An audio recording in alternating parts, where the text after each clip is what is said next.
Hello बच्चों, तो last class में हमने ये देख लिया था क्या? लास्ट क्लास में हमने क्या क्या देख लिया था? लास्ट क्लास में हमने ये सीख लिया था कि वेक्टर को ऐड कैसे करते हैं, वेक्टर को सब्ट्रैक्ट कैसे करते हैं, वेक्टर को रिप्रेजेंट कैसे करते हैं, वेक्टर को का रिजोल्यूशन कैसे निकालते हैं, है ना, वेक्टर को ब्रेक कैसे करते हैं, और स्केलर कंपोनेंट्स क्या होता है, वेक्टर कंपोनेंट्स क्या होता है। तो बच्चों आज हमें शुरू करना है क्या? आज हम शुरू करने जा रहे हैं और हमने एक्चुअल में चैप्टर जो हमारा था वो काइनेमेटिक्स था, राइट। तो काइनेमेटिक्स में हमें 1D मोशन भी पढ़ना है, 2D मोशन भी पढ़ना है और 3D मोशन भी पढ़ना है। Motion in a straight line, motion in a plane and motion in a space, right, 3D space. तो बच्चों हमने पॉइंट समझ लिया था मोशन में कि पॉइंट क्या होता है, हमने ये भी समझ लिया था कि डिस्प्लेसमेंट क्या होता है और पाथ लेंथ क्या होता है, ठीक है। ठीक है, अब देखो कोई भी अगर ऑब्जेक्ट मूव कर रहा है तो उसके पास उसकी कुछ स्पीड होगी। अगर स्पीड के साथ अगर हम डायरेक्शन भी डाल दें, देखो भाई स्पीड तो क्या है, स्केलर क्वांटिटी है, लेकिन उसके साथ अगर हम डायरेक्शन भी डाल देते हैं बच्चों तो वो क्या बन जाता है, वेक्टर क्वांटिटी बन जाता है ना, उसको हम वेलोसिटी कहते हैं, राइट। तो बच्चों आज हम शुरू करने जा रहे हैं कहाँ से? स्पीड से। तो आप सभी को पता है स्पीड क्या होता है। देखो बहुत ही सिंपल चीज़ है, 9th क्लास में आप लोगों ने पढ़ रखा है ना, distance per unit time, distance per unit time is called speed, है ना। यानी distance per unit time is called speed, यानी हम क्या कह सकते हैं, स्पीड। स्पीड को मैं बच्चों डिनोट करूंगा v से, स्पीड को किससे डिनोट करूंगा मैं? v से डिनोट। और स्पीड क्या हो जाएगा? Distance per unit time. कहने का मतलब जैसे मान लो 9th क्लास की चीज़ है, थोड़ा सा समझना है, समझ लो, जिसको समझ में आता है very good, well and good है, जिसे नहीं आता वो बोर्ड पे देखे थोड़ा सा समझ ले बच्चे, कुछ हार्ड एंड फास्ट है। ए है, बी है, ए से बी के बीच की दूरी है मान लो 100 मीटर, है ना। मैं 1 सेकंड में 5 मीटर चलता हूँ, दूसरे सेकंड में भी 5 मीटर चलता हूँ, तो मैं 5 मीटर पर सेकंड चल रहा हूँ, मैं 5 मीटर पर सेकंड चल रहा हूँ, 5 मीटर इन एवरी सेकंड, है ना, 5 मीटर एवरी सेकंड चल रहा हूँ। 5 मीटर अगर एवरी सेकंड चल रहा हूँ मैं बच्चों, तो मेरी स्पीड कितनी होगी? 5 मीटर। यानी कोई पूछेगा कि तू 1 सेकंड में कितना चलता है, तो 1 सेकंड में मैं कहूँगा मैं 5 मीटर चलता हूँ। यानी स्पीड को हम और कैसे कह सकते हैं? स्पीड को हम ऐसे कह सकते हैं, डिस्टेंस कवर्ड बाय बॉडी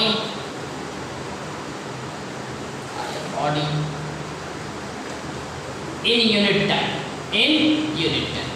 देखो मैंने यूनिट टाइम यहाँ पे क्या लिया है? 1 सेकेंड। आपका यूनिट टाइम 1 घंटा भी हो सकता है, आपका यूनिट टाइम 1 दिन भी हो सकता है ना, डिपेंड करता है कि आप क्या यूनिट टाइम है।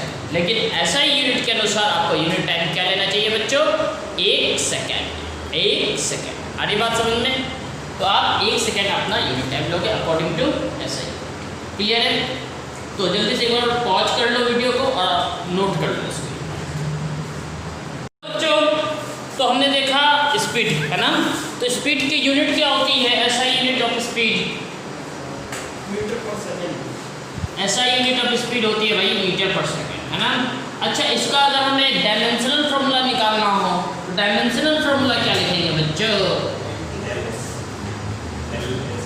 फार्मूला देखो, इसको लिखेंगे हम m0 LT माइनस, ठीक है, ठीक है, क्योंकि पर सेकेंड है, इसको आप ऐसे भी लिख सकते हो, देखो मीटर पर सेकेंड, ठीक है। सुमित ठाकुर, समझ में आया? ठीक है, चलो पॉज करके नोट कर लो।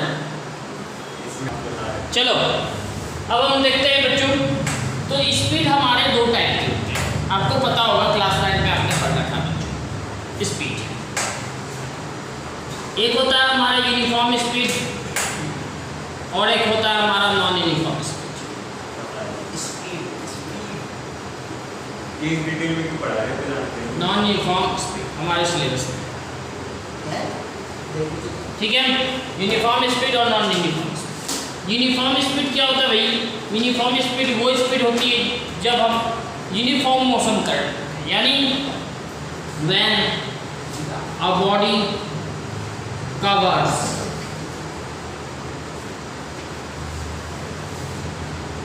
Uniform motion speed covers equal distance भैया यूनिफॉर्म तो नहीं है when a body covers equal distance in equal interval of time,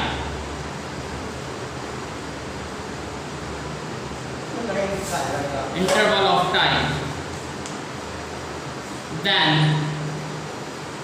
the speed is called, then the speed of the body is said to be uniform, हाँ है ना।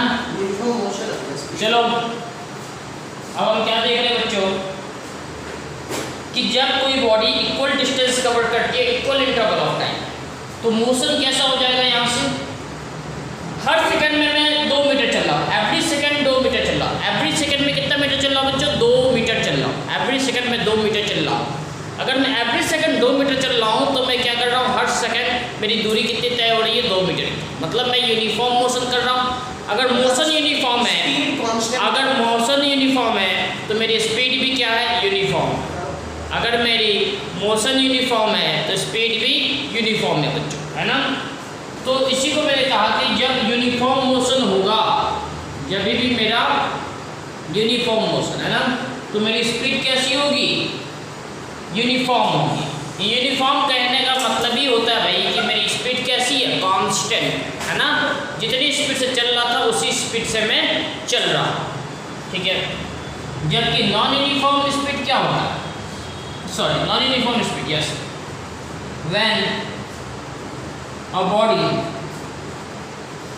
covers unequal distance in equal interval of time,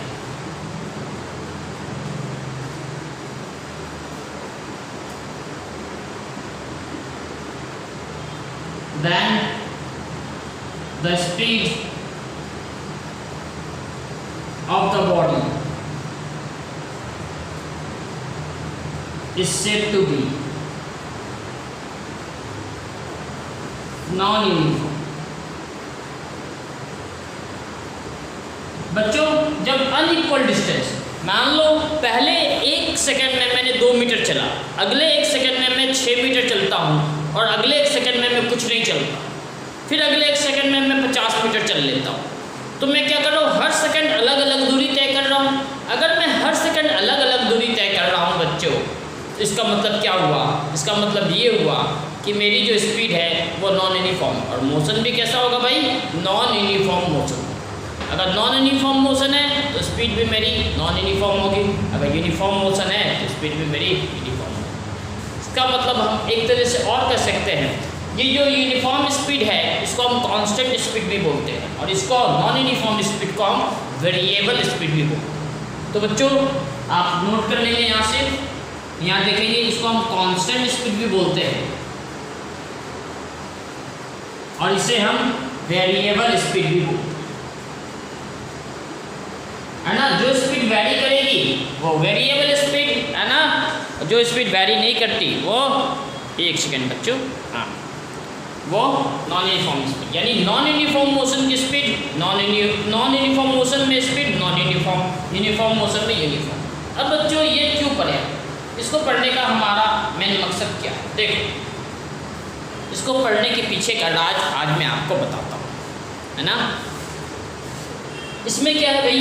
constant speed, मतलब speed को बदलना ही नहीं है, इसमें हम स्पीड को बदलते हैं। अब देखो, इसमें तो मेरे को पता है स्पीड में इजीली कैलकुलेट कर सकता हूँ। कैसे? मान लो 500 मीटर की दूरी तय करनी है और हर सेकंड मैंने इक्वल दूरी तय की है ना। मान लो हर सेकंड मैंने 10 मीटर तय किया, हर सेकंड मैंने 10 मीटर तय किया है, तो मतलब मेरी स्पीड कितनी हो गई भाई? 50 metre per second. 50 metre per second into 10 कर दो, 500 मीटर आता है है ना, या फिर आप स्पीड वाले फॉर्मूले से कैलकुलेट कर लो 500 मीटर बाई जितना समय लगा, है ना, तो भाई साहब मेरा एक फिक्स हो जाता है। लेकिन नॉन यूनिफॉर्म स्पीड में मेरे पास प्रॉब्लम आ जाती है। क्या? पहले सेकंड में मेरी स्पीड कुछ और होती है, दूसरे सेकंड में मेरी कुछ स्पीड और होती है, तीसरे सेकंड में कुछ और होती है, और दूसरी बात एवरेज स्पीड कुछ और हो जाती है। मतलब क्या है? मतलब मान लो यहाँ पे मैं खड़ा हूँ, यहाँ पे कोई और खड़ा है ना, यहाँ पे मान लो तुम खड़े हो बच्चे ऐसे करके, है ना, और यहाँ पे मान लो आपका एक फ्रेंड खड़ा है ऐसे,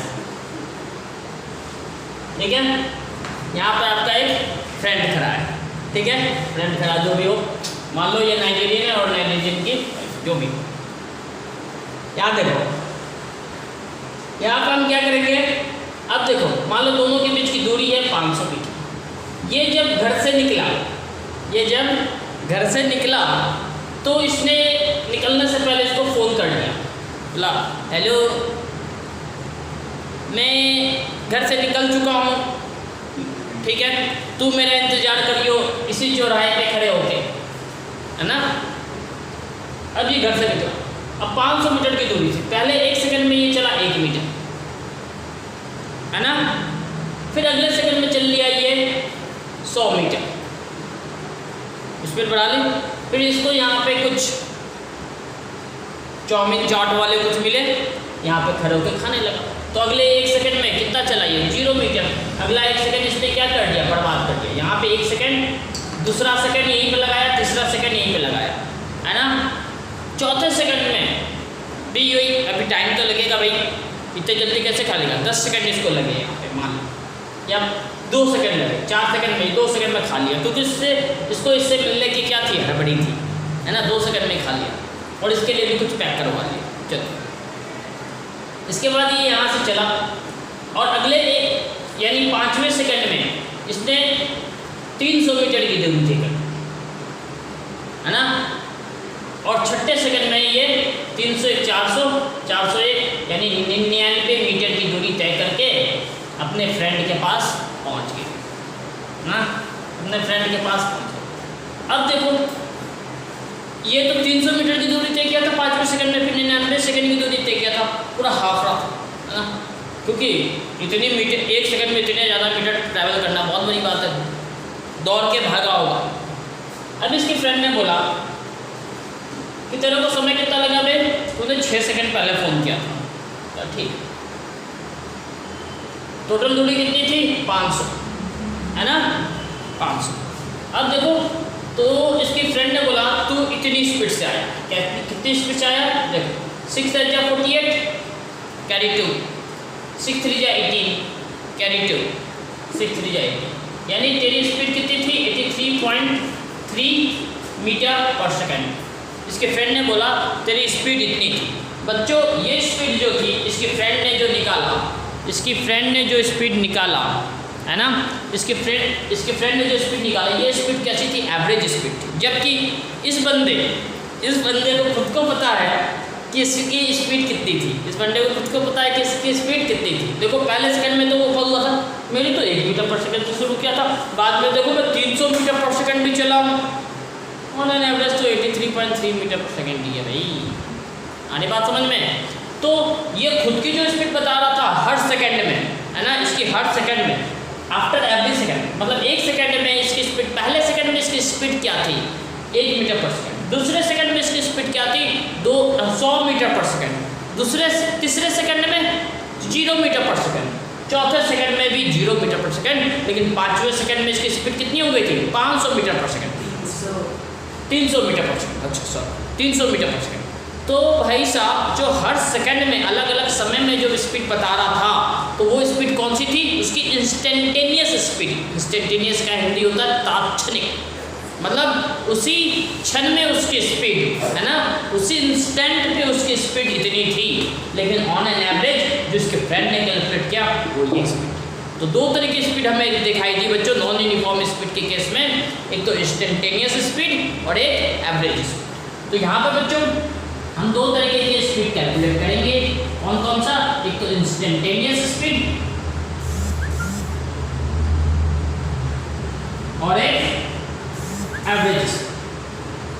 जबकि बच्चों मान लो यही पुजारी क्या किया होता, ऐसे चला होता, देखो यहीं पर इस पुजारी को वापस बना, इसकी फ्रेंड आ रही है यहाँ पे खड़ी है ऐसे, है ना, और ये यहाँ पे,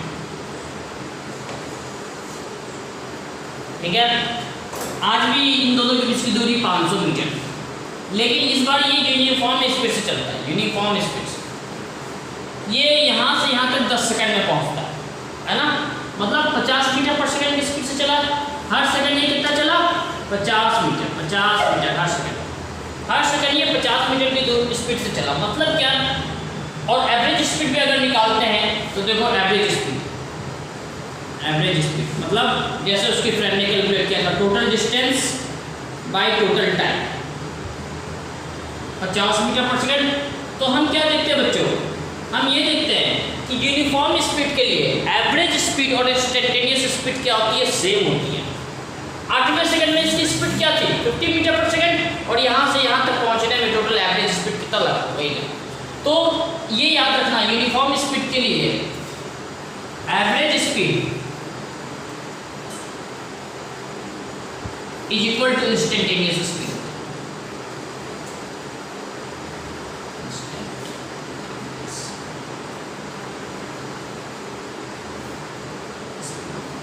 average speed equal to instantaneous, लेकिन यहाँ पे बच्चों एवरेज स्पीड और इंस्टेंटेनियस स्पीड क्या होगा, अलग होगा, जबकि इसमें सेम।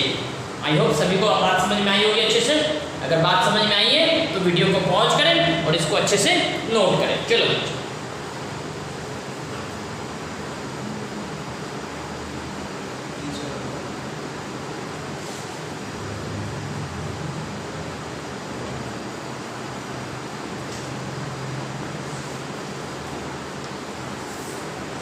चलो बच्चों, तो हम चलते हैं आगे। तो हमें क्या देखना है, अभी हमने देखा, अब देखते शुरू करते हैं इंस्टेंटेनियस स्पीड होता क्या है।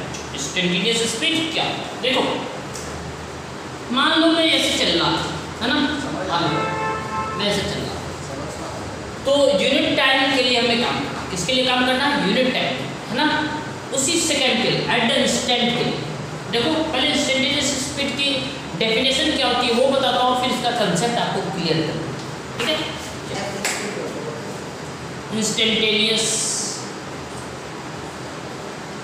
स्पीड बच्चों बहुत ही इंपॉर्टेंट है ना, आपने 9th में पढ़ा होगा, कोई नहीं, यहाँ पे आपको बहुत ही उसके बाद की बातें यहाँ पे जाननी है।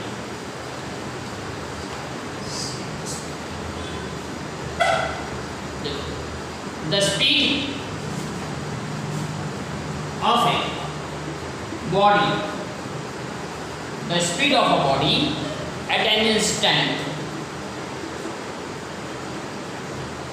at any instant।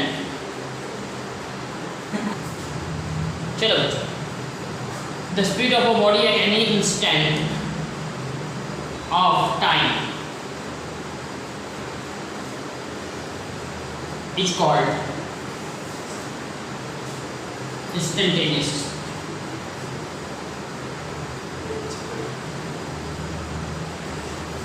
कराई देता हूँ बच्चों, किसी इंस्टेंट पे जो स्पीड हमने निकालते थे वो क्या है, इंस्टेंटेनियस स्पीड, है ना। उसी तरह से अगर एवरेज स्पीड की बात करें, एवरेज स्पीड क्या भाई, द टोटल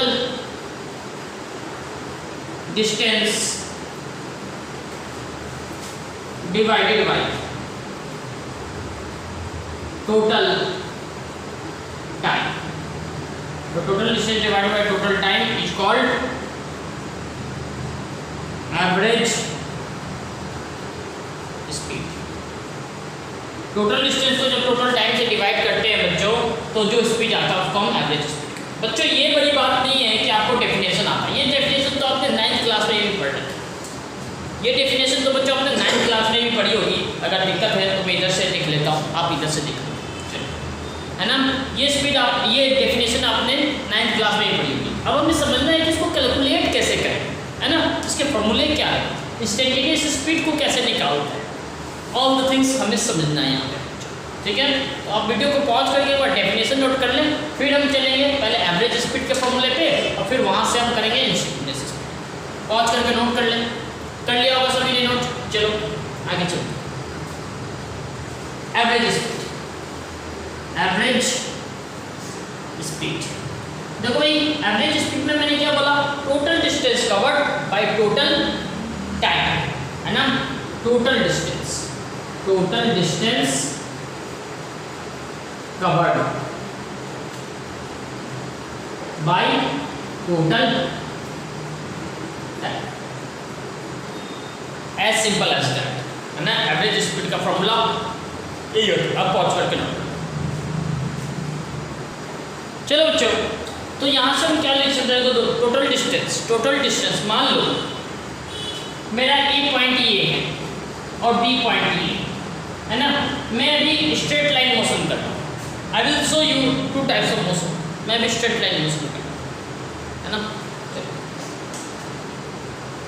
यहाँ से मान लो ये मेरा रेफरेंस पॉइंट, आपको पहले ही बताया था मैंने कभी कि जब भी हम अपनी डिस्प्लेसमेंट या डिस्टेंस या कोई भी मोशन कंसीडर करते हैं तो मोशन केवल एक रेफरेंस पॉइंट के रेस्पेक्ट में ही होता है।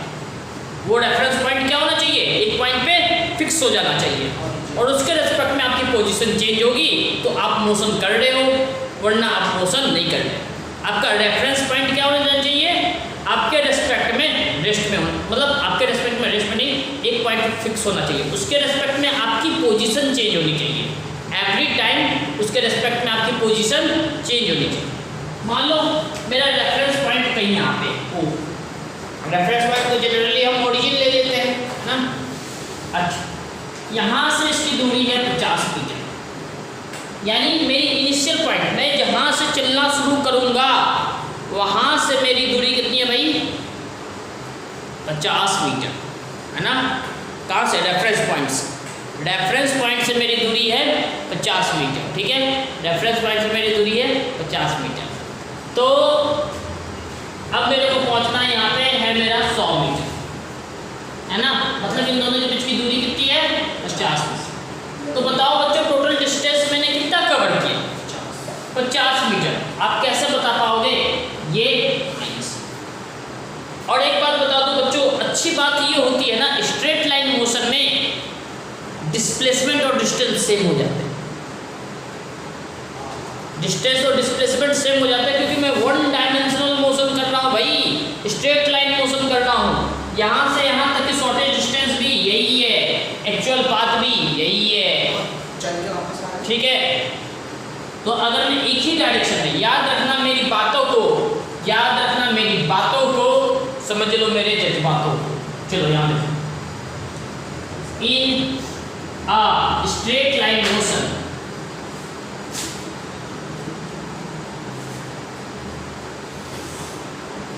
in a straight line motion, if the direction of motion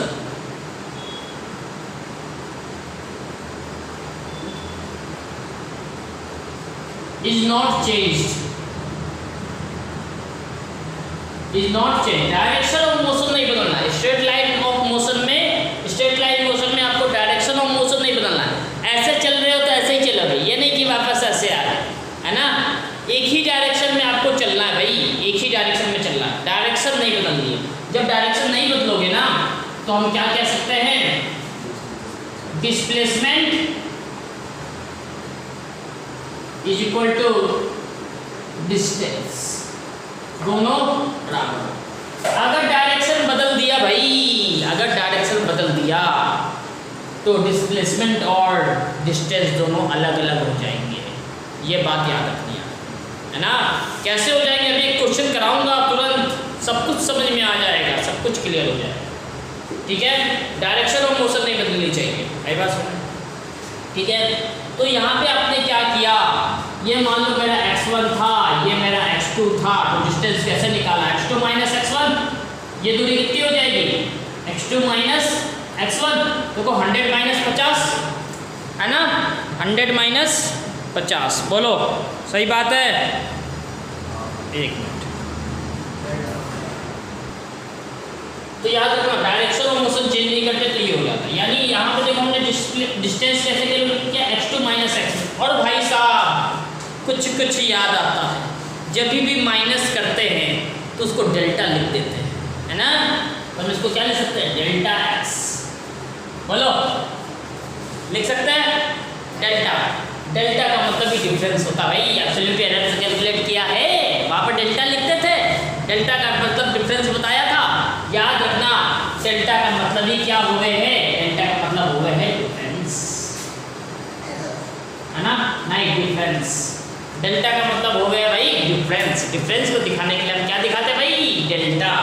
तो भाई साहब देखो यहाँ पे लिख सकता हूँ मैं delta x by total time t। बोलो सही बात है। या ऐसा भी हो सकता है कि मैंने 5 सेकंड बाद से चलना शुरू किया, मेरा जो रेफरेंस जो टाइम था वो 0 सेकंड था, 5 सेकंड बाद से चलना शुरू किया और 10 सेकंड में यहाँ पहुँचा। तो कितना टाइम लिया मैंने, 10 सेकंड का, 5 सेकंड का, 5 सेकंड से 10 सेकंड तक चला, तो 5 सेकंड का समय लिया। यानी वहाँ पर भी मैंने क्या किया, 10 सेकंड माइनस 5 सेकंड वहाँ पर। तो यहाँ पर भी मैं कह सकता हूँ डेल्टा, बोल कह सकता हूँ ना। तो ये मेरा एवरेज स्पीड, एवरेज स्पीड को डिनोट किससे करूँगा मैं, v से, या फिर कुछ लोग इसको करते हैं v बार से, कुछ लोग करते हैं v एवरेज। ये सब क्या है, मेरा एवरेज स्पीड, है ना। तो आप v से तो डिनोट करोगे नहीं, आप भी इसी से करोगे, v एवरेज या फिर v बार। यहाँ पर थोड़ा पास में लिख दो, दूर दूर अच्छा नहीं लगता, एवरेज या फिर v बार। v बार बोलो या v एवरेज बोलो, दोनों का मतलब ही एवरेज होता है। आई होप क्लियर हो गया होगा। तो आप जल्दी से इस बात को और इस बात को अपने नोटबुक में प्रिंट कर।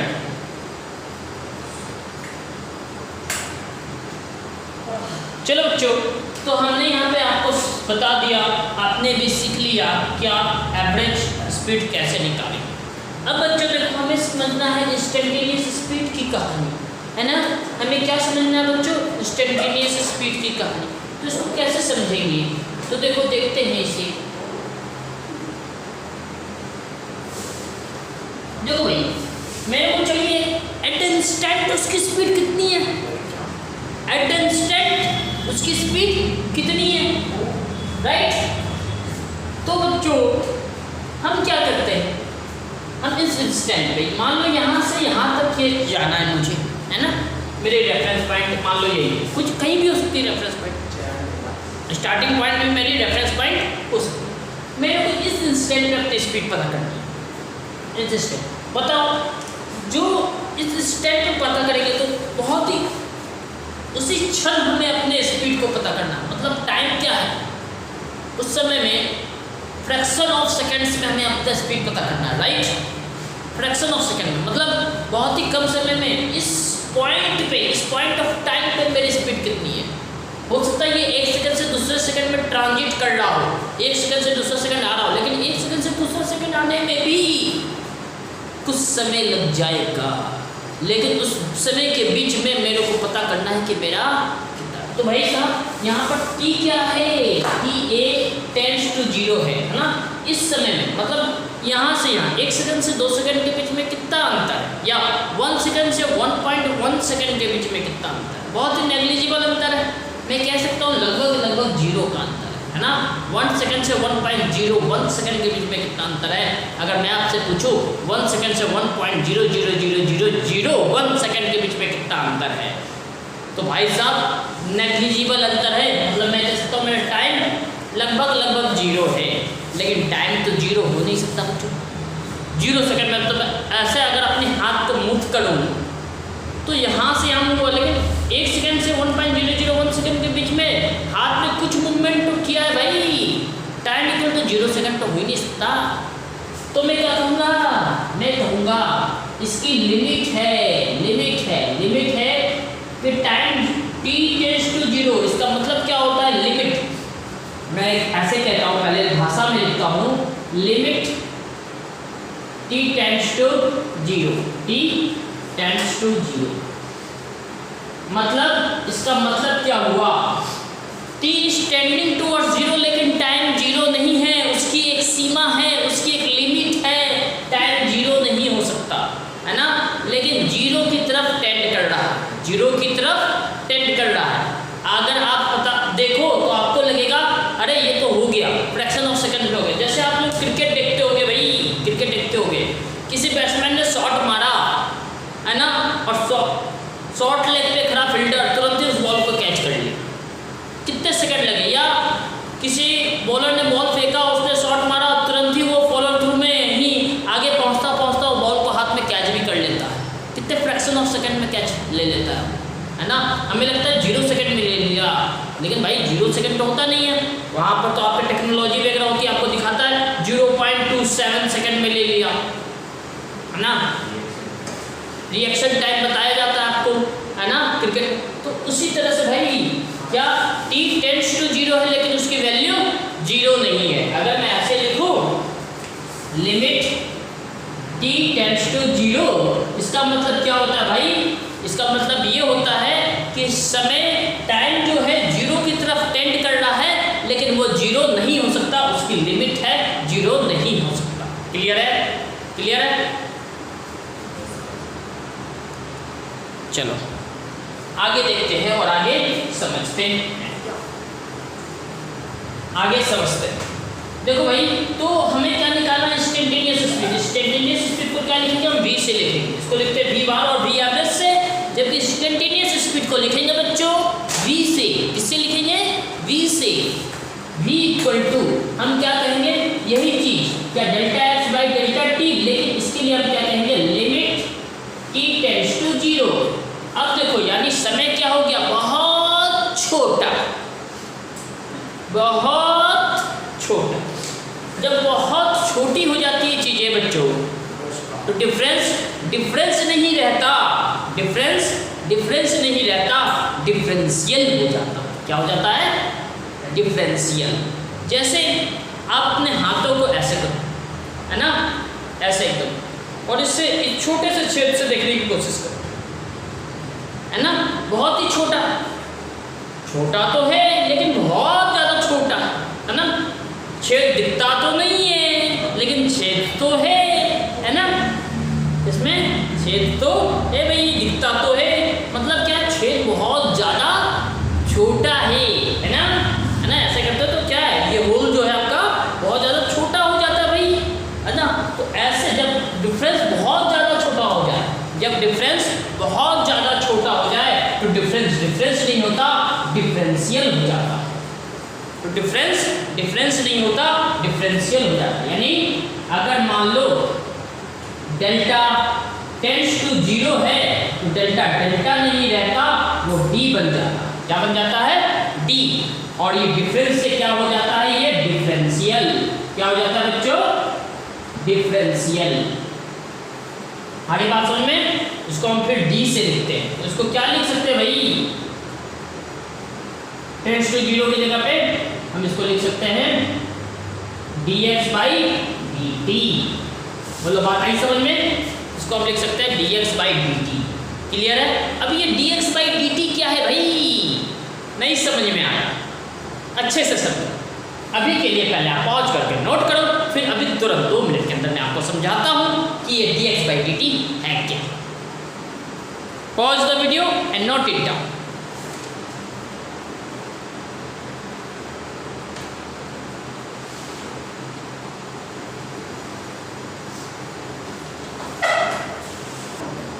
चलो बच्चों, तो अब हम समझते हैं कि ये dx बाई dt क्या है ना। इसको हमें समझना जरूरी है बच्चों, क्योंकि इससे ही हमारे को आगे काम आए। चलो समझते हैं, समझना जरूरी है। देखो मैंने जब आपको लिमिट बताया था तो मैंने आपको समझाया था कि ये चीज़ बहुत ज़्यादा छोटी। देखो मान लो मैं 2 डायमेंशनल मोशन लेता, मैं कैसा मोशन लेता भाई, 2 डायमेंशनल मोशन। और मान लो मैंने ये मोशन किया हो, है ना, मैंने ये मोशन नहीं किया, मैंने बस इतना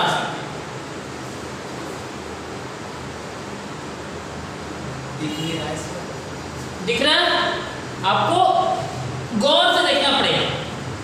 एक छोटी सी लाइन बनी पड़ी, यहाँ से लिख रहा है। एक छोटी सी लाइन बनी पड़ी है ना, गौर से देखोगे तो आपको जरूर दिखेगा। ठीक है, 480 हो जाएगी, क्वालिटी नहीं दिखेगा। ठीक है। तो भाई साहब अगर आपको नहीं दिख रहा तो कोई दिक्कत नहीं है, मैं क्या करता हूँ इसको मैग्नीफाई करता हूँ, इसका मैग्नीफाइड वर्जन यहाँ बना, इसको मैग्नीफाई करता हूँ, लेंस लगाता हूँ और मैग्नीफाई करता हूँ, ये है ना, मैं मैग्नीफाई करता हूँ। चलो इसका मैग्नीफाई इस तरह से मैग्नीफाई। अब देखो आपको दिखेगा, अब दिख रहा है। मैंने इसको क्या कर दिया था, छोटे को इतना बड़ा मैग्नीफाई कर, मतलब ये क्या है, बहुत ज़्यादा छोटा है, बहुत ज़्यादा छोटा है ना। ये जैसे अब देखो भाई ये एक्स है, ये वाई है ना, ये एक्स है, ये वाई है, टी ये एक्स, ये मेरा x1 मान लेता है, उसको मैं x2 मान लेता, सही बात है। अच्छा, ये मैं y1 और ये मेरा y2। अच्छा बच्चों एक बात जरा बताना, इसको x लिख सकता हूँ और इसको x प्लस डेल्टा x लिख सकता हूँ, क्योंकि इसके बीच की दूरी कितनी है, delta x। x2 minus x1 delta x होता है, तो मैं इसको x लिखा तो इसको x प्लस डेल्टा x लिख दूँ, इसको इसमें से माइनस करो तो यही आएगा डेल्टा x। उसी प्रकार से इसको y प्लस डेल्टा y लिख सकता हूँ। बोलो समझ में आती है मेरी बात, सभी के गले से उतरती है मेरी बात, है ना। चलो मैं इसको मान लेता हूँ ये थोड़ा स्ट्रेट है ना, मैं इसको थोड़ा मैग्नीफाई करके मान लेता हूँ। अच्छा कितने लोगों को पता है कि स्लोप क्या होता है? देखो बहुत डीपली जा रहा हूँ और कुछ नया चीज बताने वाला हूँ मैं।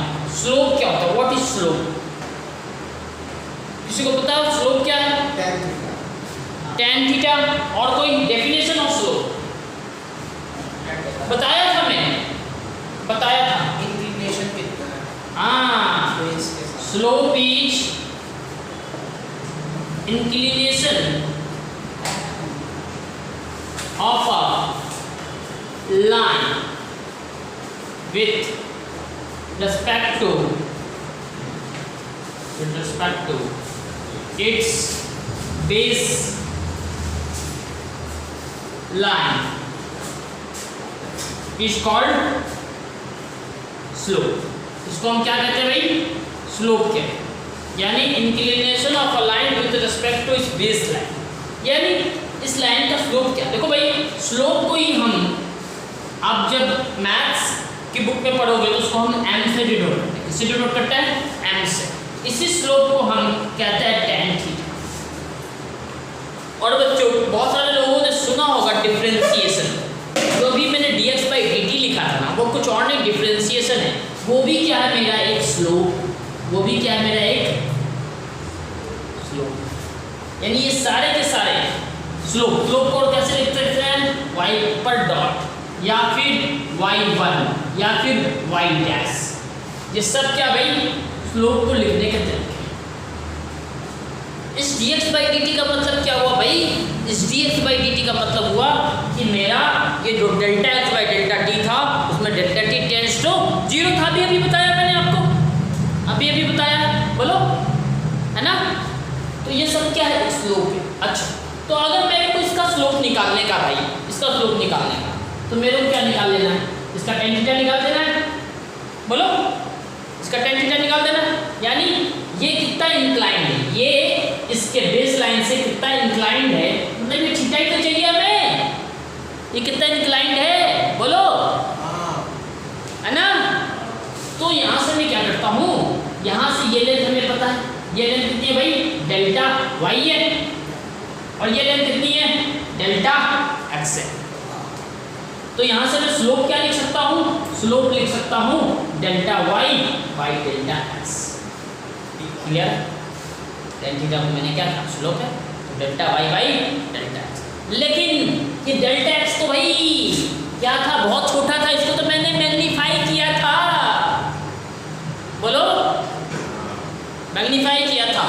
जब मैंने इसको मैग्नीफाई किया था तो मैं क्या कहूँगा, ये तो नहीं होगा, इसमें limit delta x tends to 0 delta y by delta x। Clear है? और इसी चीज़ को मैं क्या लिख सकता हूँ, dy बाई dx, है ना? तो हमेशा एलिमेंट कितना जरूरी ठीक है, जो हमारा इंडिपेंडेंट टर्म होता है उसकी लिमिट देखते हैं हमेशा। याद रखना, जो इंडिपेंडेंट टर्म होता है, ग्राफ पता है ना सभी को, ग्राफ क्या होता है भाई? ये क्या है, ग्राफ बनाया ना, ग्राफ क्या होता है? Graph is a pictorial representation of a dependent quantity with respect to independent quantity. ये आपको याद रखना है भाई, देख लो, है ना? ग्राफ बहुत सारे बच्चों को पता है, नहीं पता है, देख लो यहाँ पे, pictorial representation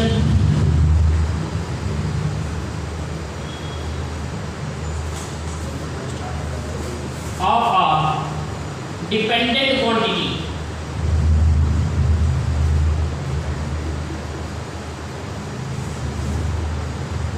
with respect to independent quantity।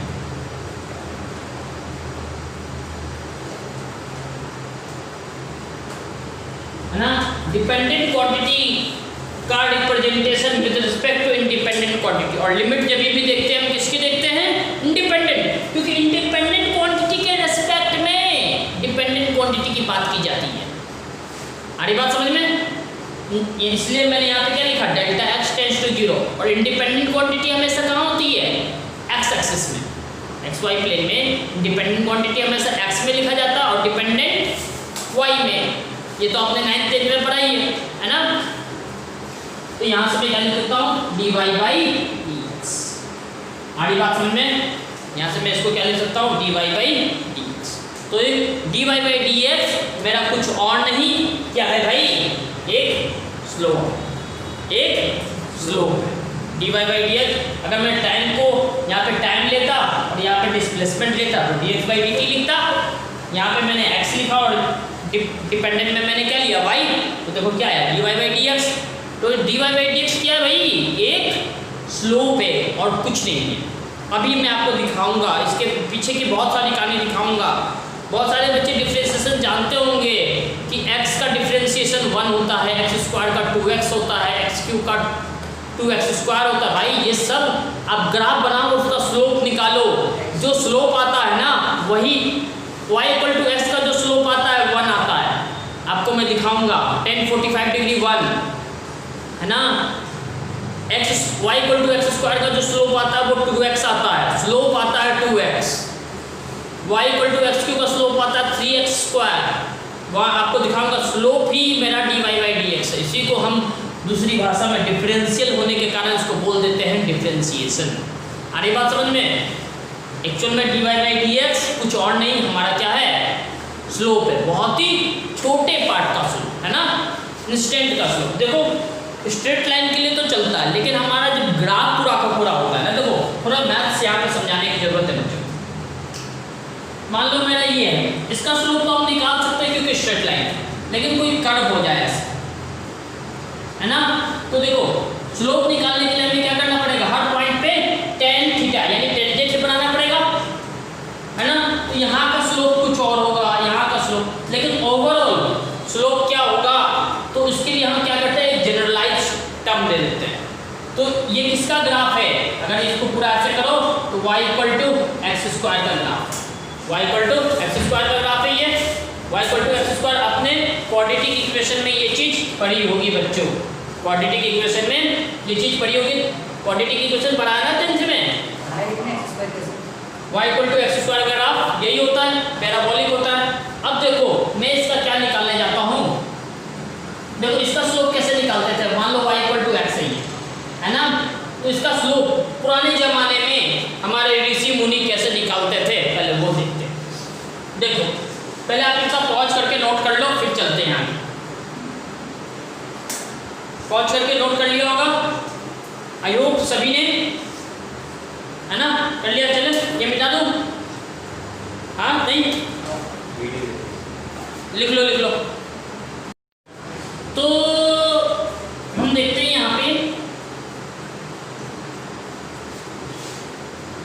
Get on है। चलो बच्चों, तो हमें समझना है y इक्वल टू x। अरे what's happening out here? y equal to x है ना, x की वैल्यू 1, y की वैल्यू 1, x की वैल्यू 2, y की वैल्यू 2। दोनों के बीच में डिफरेंस कितने का है? 1 का। स्लोप क्या है? 1 0 का है। मतलब 2 पे 2, 1 पे 1 है ना। मतलब हमारा 2 और 2 के बीच में कितने? एक भी नंबर नहीं है ना। उसका स्लोप क्या है? 1। tan 45 डिग्री आप निकाल लो, 1 आता है, क्योंकि y इक्वल टू x कैसा बनेगा? tan theta equal to y by x लिखोगे, और y इक्वल टू क्या? x है। हाँ, तो ये क्या होगा? x बाई x कट गया। tan थीटा इक्वल टू 1, तो थीटा इक्वल टू 45 डिग्री, यानी tan theta equal to 1। Theta का स्लोप इसका क्या है? 1 है ना। इसका स्लोप देखो, आ जाओ, सबको समझ में आ रहा है? देखो कहानी, देखो कहानी समझो यार, कहानी समझनी जरूरी है। ये जो हमारे ऋषि मुनि साहब करते थे कहानी, वो कहानी नहीं करते। अब इसका स्लोप निकालना है ना। चलो इसको नोट कर लिया होगा आप लोगों ने, कर लो, पॉज कर लो, नोट कर लो। देखो यहाँ देखो, इसके लिए y x बनाओ, y x y बना, y equal to x square भाई। x की वैल्यू 0 तो y की वैल्यू 0, x की वैल्यू 1, y की वैल्यू 1, x की वैल्यू 2, y की वैल्यू 4, 3 तो 9 है ना, 4 तो 16।